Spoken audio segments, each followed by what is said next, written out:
Sem os conhecimentos das ciências humanas não é possível entender a sociedade, diz a cientista política Danielle Allen, professora da Universidade Harvard, nos Estados Unidos.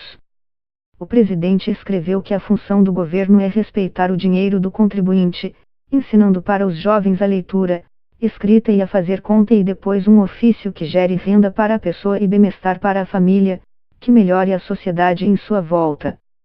Para Allen, que dirige o Centro de Ética Edmond J. Safra de Harvard, a capacidade de uma sociedade de alcançar uma boa governança depende de ciências humanas como ciência social e filosofia, porque são estas disciplinas que fazem esse tipo de trabalho. Você não cria leis para ter uma boa governança com os conhecimentos de engenharia e de física. Sem os conhecimentos das ciências humanas não é possível entender a sociedade. O trabalho do economista Herbert Simon, ganhador do Prêmio Nobel, mostrou que os países mais ricos do mundo têm esta riqueza em grande parte por causa de uma boa governança. Em outras palavras, você não pode separar a qualidade da economia da qualidade da governança institucional, diz Allen. Governança é um termo usado para descrever como o processo de tomada de decisão e a forma como medidas são implementadas por instituições públicas para conduzir questões de interesse social e administrar recursos públicos. Allen se dedica a estudar os conhecimentos e as habilidades necessários na condução de regimes democráticos. Autora de diversos livros sobre o tema, ela avalia que redução de investimentos em ciências humanas e sociais e o maior foco na educação de ciências exatas e biológicas geram uma menor participação dos cidadãos. Ela argumenta que as democracias de massa em que vivemos hoje são produtos de dois tipos de conhecimento. Com certeza, o tamanho de nossas populações, nossas capacidades tecnológicas e nosso potencial de saúde aumentaram drasticamente por causa das ciências biológicas e da engenharia, mas a razão pela qual temos instituições democráticas é por causa de disciplinas como filosofia, sociologia, direito, história, entre outras, afirma Allen. São estas áreas de conhecimento que inventaram a democracia e permitiram não só criá-la, mas administrá-la. Nós nos esqueceremos de como administrar uma democracia se não investirmos nestas áreas de conhecimento. Allen reconhece que, em diferentes países do mundo, medidas semelhantes têm sido tomadas para incentivar o estudo de ciências exatas e biológicas.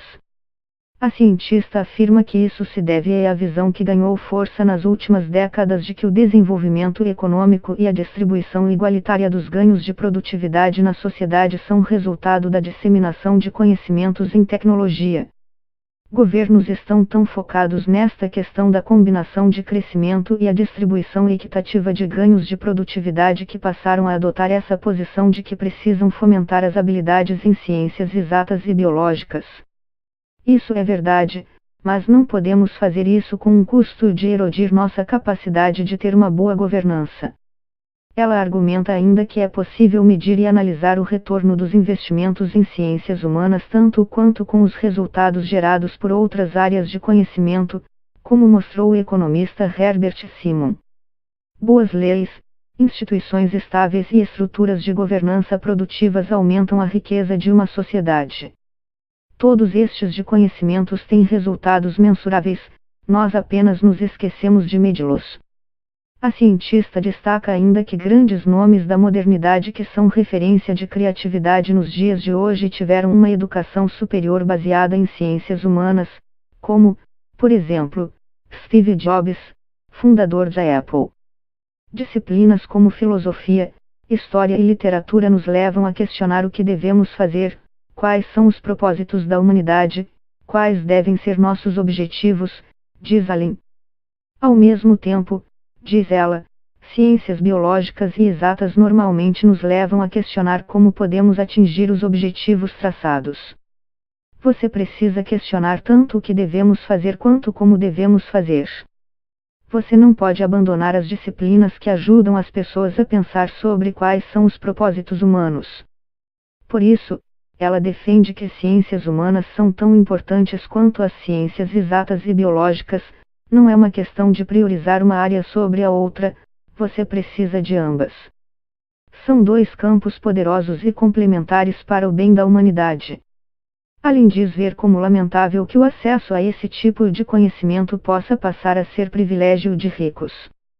Deveria haver oportunidades iguais de acesso a este tipo de conhecimento, tão ligados a profundos impactos sociais. Na posse de Weintraub, Bolsonaro disse querer uma garotada que comece a não se interessar por política, como é atualmente dentro das escolas, mas comece a aprender coisas que possam levá-las ao espaço no futuro.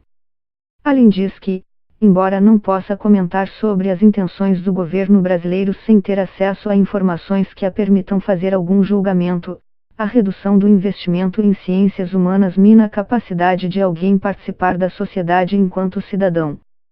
O pensamento crítico e a capacidade de pensar sobre quais devem ser nossos objetivos enquanto sociedade é algo que precisa ser construído. É preciso ter prática nisso para se ter capacidade de participar efetivamente de uma democracia. Por este motivo, ela defende que o ensino de ciências humanas, como sociologia e filosofia, devem fazer parte do currículo escolar desde os primeiros anos, assim como com as ciências biológicas e exatas. É com o tempo que você constrói habilidades nas áreas de conhecimento. Quanto antes começar o ensino de ciências humanas, melhor. Se for só na universidade, você já começa atrasado.